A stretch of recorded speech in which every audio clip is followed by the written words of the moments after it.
Bonjour, aujourd'hui nous allons étudier la différence entre deux temps du passé, l'imparfait et le passé composé. Alors, regardons ensemble ce petit tableau. Commençons par le passé composé. Le passé composé marque une action spécifique et terminée. Elle est datée, elle est terminée, donc complétée. On utilise le passé composé pour parler d'un fait ponctuel. Par exemple, hier, elle est allée au marché. On utilise aussi le passé composé pour parler d'un fait à durée limitée. Par exemple, il est allé en ville hier. Et on utilise aussi le passé composé quand on a une succession de faits.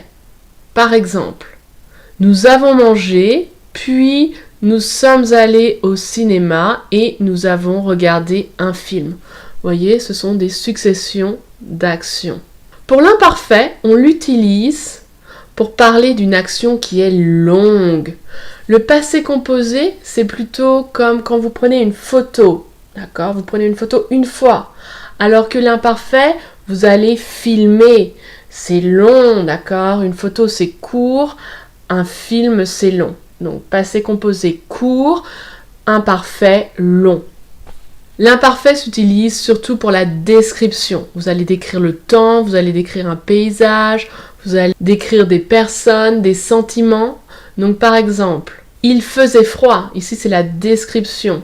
Donc, on va utiliser un imparfait. D'accord ? Pour tout ce qui est météo, souvent on utilise l'imparfait. Pour une habitude, on va aussi utiliser un imparfait. Je mangeais des céréales tous les jours. Ici, vous avez un indicateur tous les jours, every day. Donc, c'est vraiment une habitude dans le passé. Et puis, quand vous avez un fait qui est interrompu par une action spécifique, donc par un passé composé, vous allez aussi utiliser un imparfait. Par exemple, je regardais la télé quand l'orage est arrivé. So you were watching the TV. Donc ici, si vous avez un temps progressif en anglais, vous allez avoir un imparfait en français. Très bien, c'est assez difficile, donc le plus vous allez vous entraîner, le plus d'exemples vous allez voir, le mieux vous allez comprendre. Donc faisons un petit exercice ensemble. Vous avez un texte à trous, à vous de conjuguer les verbes au passé composé avec avoir ou être ou à l'imparfait. Si vous avez besoin de plus de temps, vous pouvez faire une petite pause. Très bien, corrigeons tous ensemble.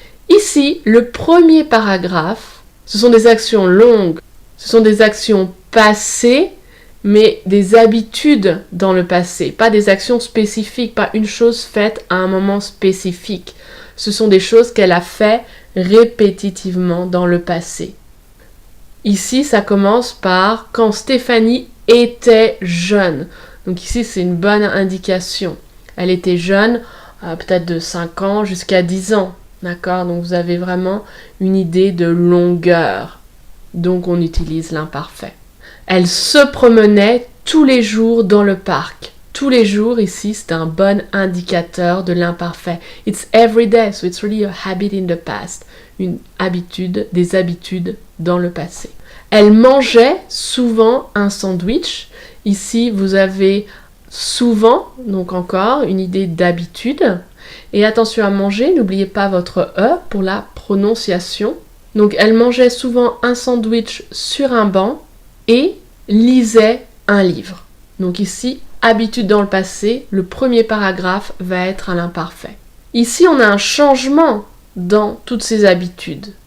Mais, il y a quelques années, elle a dû déménager. Ici, c'est spécifique. À un moment spécifique, elle a dû déménager. Donc, on va utiliser le passé composé.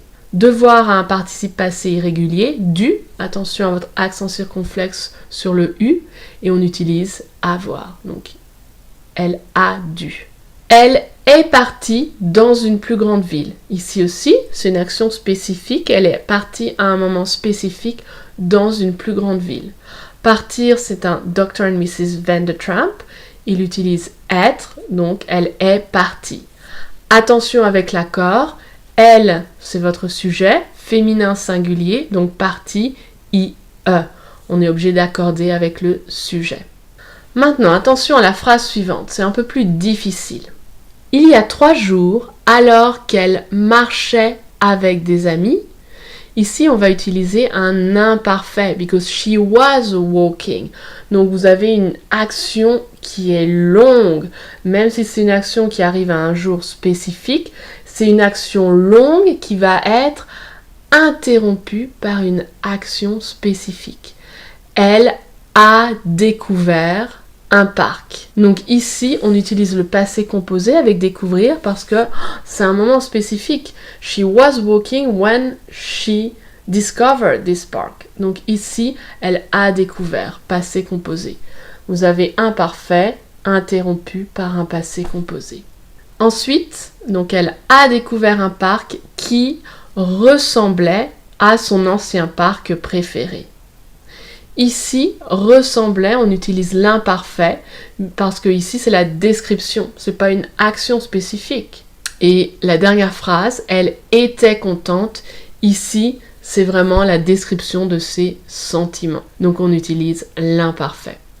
Mais attention, quelquefois, pour les sentiments, vous allez pouvoir utiliser un passé composé. Elle a été très contente. C'est possible si vraiment vous insistez sur le fait que à ce moment précis, je suis très contente.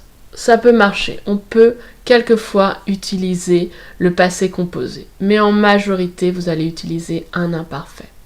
Très bien, j'espère que vous avez bien compris et réussi cet exercice. Entraînez-vous, faites d'autres exercices et c'est en s'entraînant que vous allez bien comprendre quand utiliser le passé composé ou l'imparfait. À très bientôt!